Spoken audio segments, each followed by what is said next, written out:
Bonsoir à tous, donc premièrement je m'excuse pour le screamer mais ça me tentait vraiment de le faire.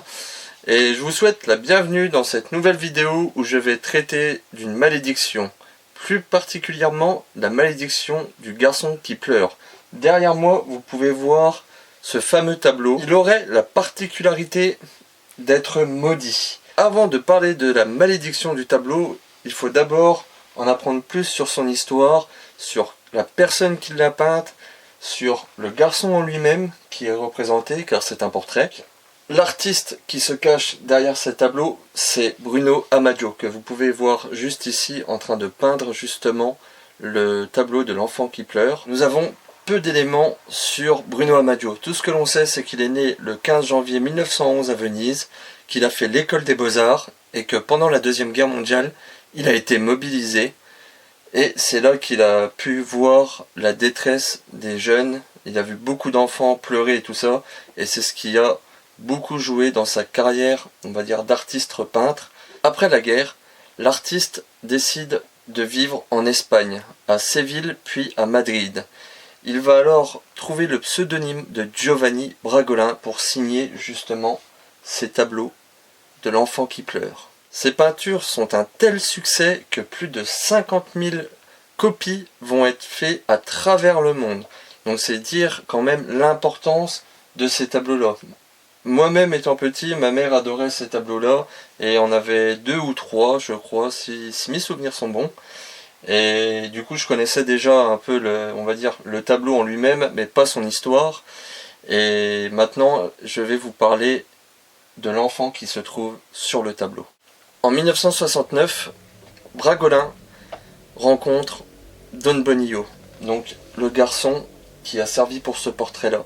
Ce garçon est un orphelin qui a dans son regard une profonde tristesse. D'ailleurs, on peut vraiment apercevoir que c'est un sentiment fort de tristesse qu'il a, et on peut le comprendre, car en fait, ce garçon-là a vu ses parents mourir dans un incendie qui serait d'origine mystérieuse un peu. Donc, suite à ça, Bragolin va décider d'adopter le jeune Don Bonillo. Cependant, un prêtre reconnaît l'enfant et lui dit de se méfier, que cet enfant-là est surnommé dans son village El Diablo. Partout où il a été dans les maisons d'accueil, il y aurait eu des incendies inexpliqués et à chaque fois, il y aurait eu ce garçon-là.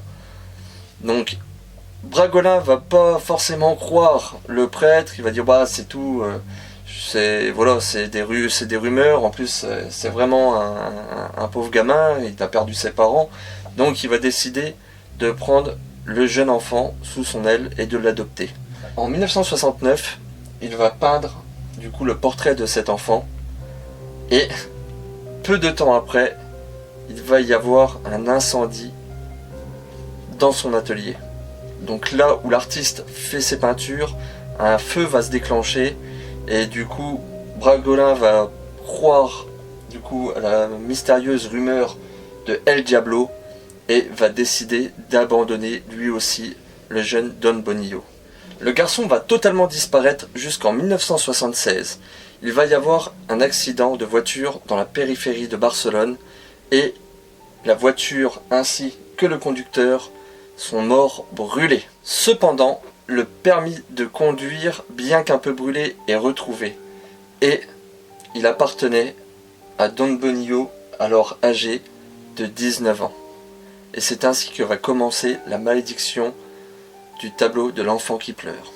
En 1985, soit 4 années après la mort de Giovanni Bragolin, le journal The Sun va raconter l'histoire d'une famille et hélas d'un incendie qui aurait ravagé leur maison. Toute la maison aurait été ravagée par les flammes, la seule chose qui serait restée intacte serait le portrait du garçon qui pleure.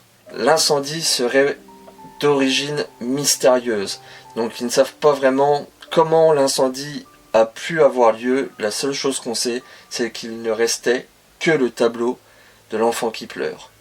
Suite à ça, un pompier de l'Essex va contacter le journal The Sun pour expliquer des cas similaires. Apparemment, il y aurait eu plusieurs incendies et à chaque fois, dans ces maisons qui auraient brûlé, la seule chose qui restait intacte serait le garçon qui pleure.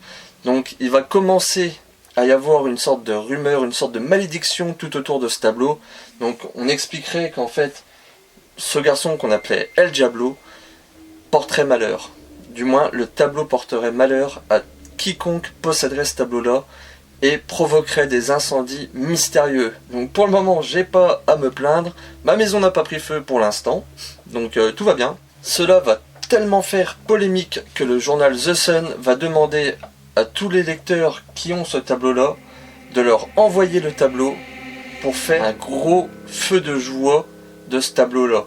Donc il va y avoir énormément de tableaux, ça va se passer au niveau de la périphérie de Londres. Et il y a, comme vous pouvez le voir juste ici, il y a beaucoup de tableaux qui ont été brûlés. Et c'est comme ça que cette rumeur a continué et a persisté. On a pu entendre parler de cette histoire-là aussi en ce moment à la télé, ça passe beaucoup sur Enquête paranormale. Et il parlait justement de la malédiction du tableau de l'enfant qui pleure. Alors, d'après vous, ce tableau est-il maudit? Ou alors est-ce qu'une psychose s'est créée autour de ce tableau-là? Donc je vais vous donner mon avis personnel là-dessus. Est-ce qu'il y a vraiment une malédiction autour de ce tableau? Et la réponse est non. En fait, je vais vous expliquer, la raison est toute simple. Donc le vernis qui a été apposé sur le cadre de ce tableau est un incombustible, c'est-à-dire qu'il ne prend pas feu. Donc ce qui se passe, c'est quand il y a un feu dans une maison, le crochet qui le tient finit par céder, du coup le tableau tombe. Et grâce au vernis, il ne prend pas feu. C'est pour ça qu'on le trouve intact. Donc moi, mon opinion personnelle, je pense qu'il y a eu toute une psychose autour de ce tableau-là. Donc comme je l'ai expliqué plus tôt dans la vidéo, il y a eu plus de 50 000 copies de ce tableau. Donc je pense qu'il était commun d'avoir ce tableau-là chez soi. Un incendie dans une maison est vite arrivé, ça peut arriver à tout le monde. Il suffit, par exemple, regardez-moi avec une bougie, il est fort probable qu'un jour ça peut prendre feu et que du coup il y a un incendie chez moi. Et j'ai effectivement ce tableau-là. Et c'est pas pour autant que je serais victime d'une malédiction. Pour moi, je pense qu'en fait, les gens ils ont fait une psychose car ils avaient ce tableau-là et ils se sont dit bon ben vu qu'il y a que ce tableau-là qui reste et que tout le reste brûle, ça doit être lié à ce tableau et il doit y avoir une malédiction. Et pour moi non, je pense pas. Je pense qu'en fait il y avait tellement de copies, donc comme je disais que ce n'était pas rare de l'avoir chez soi ce tableau-là. La preuve, même mes parents en avaient 2 ou 3 je crois de cette série-là et c'est pas pour autant qu'on a pris feu. Et autre chose qui est très important, j'ai tenté également de chercher des articles qui parlent soit de l'artiste, soit de Don Bonillo, et je n'ai rien trouvé, même au niveau de sa mort, il n'y a rien du tout. Donc pour moi, je pense que ce sont juste des rumeurs qui ont augmenté et qui sont devenues célèbres tout autour de ce tableau-là, mais pour moi, je ne pense pas qu'il y ait une réelle malédiction au niveau de ce tableau-là. Donc j'espère que l'histoire de la malédiction du tableau de l'enfant qui pleure vous aura plu. Ensuite, comme je dis, chacun est libre de croire ce qu'il veut. Si vous voulez croire qu'il y a une malédiction, je vous en prie, faites comme bon vous semble, croyez ce que vous voulez. Moi personnellement, je l'ai acheté car pour moi il est lié au paranormal à cause de son histoire, mais pour moi je ne pense pas qu'il y ait une réelle malédiction sur ce tableau-là. Je pense que c'est plus une sorte de légende urbaine qui fait que waouh, et le journal The Sun a eu un fort impact sur justement cette fausse malédiction, enfin du moins pour moi cette fausse malédiction. Donc, bienvenue dans la deuxième partie de la vidéo. Cette fois-ci, je vais vous parler des protections que j'utilise quand je vais en enquête ou chez moi justement avec ce genre d'objet. Donc j'utilise plusieurs protections.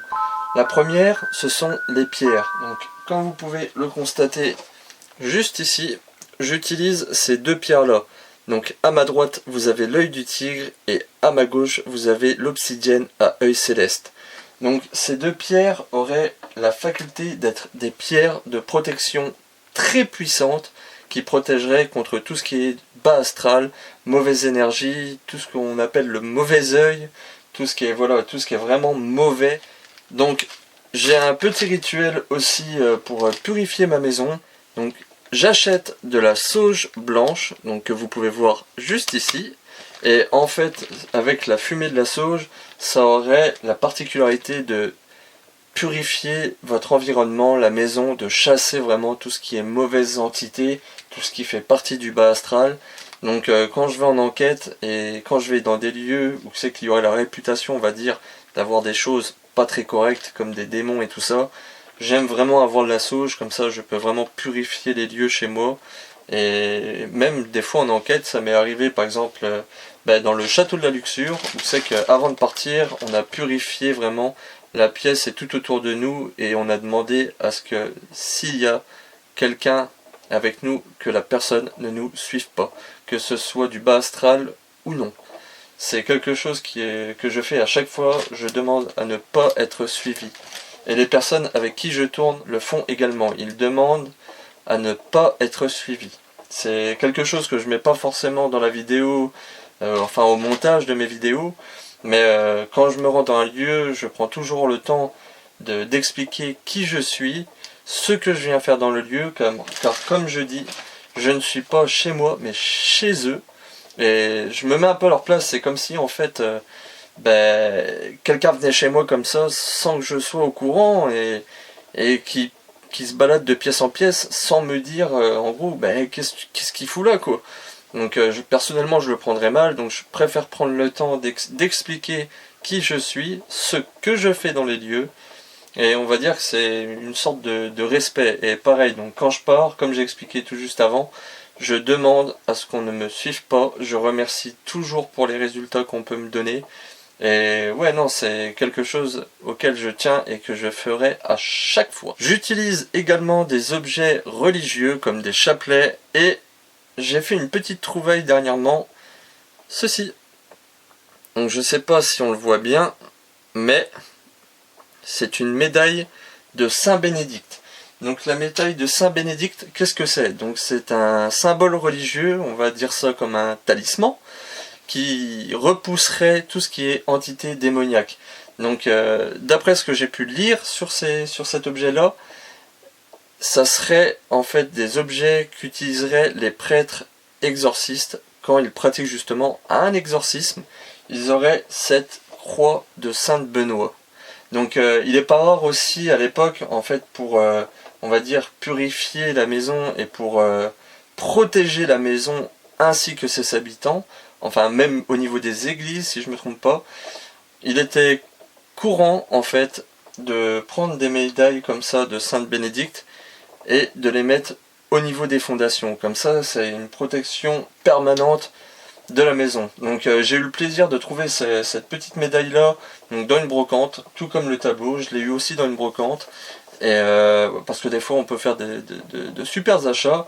Donc c'est un objet que je vais prendre souvent en enquête, et comme ça j'aurai la protection totale, que ce soit avec les pierres, que ce soit avec la petite médaille de Sainte Bénédicte. Judith et moi vous souhaitons une bonne soirée, j'espère que la vidéo vous aura plu, et je vous dis à très bientôt pour un prochain épisode de PRI.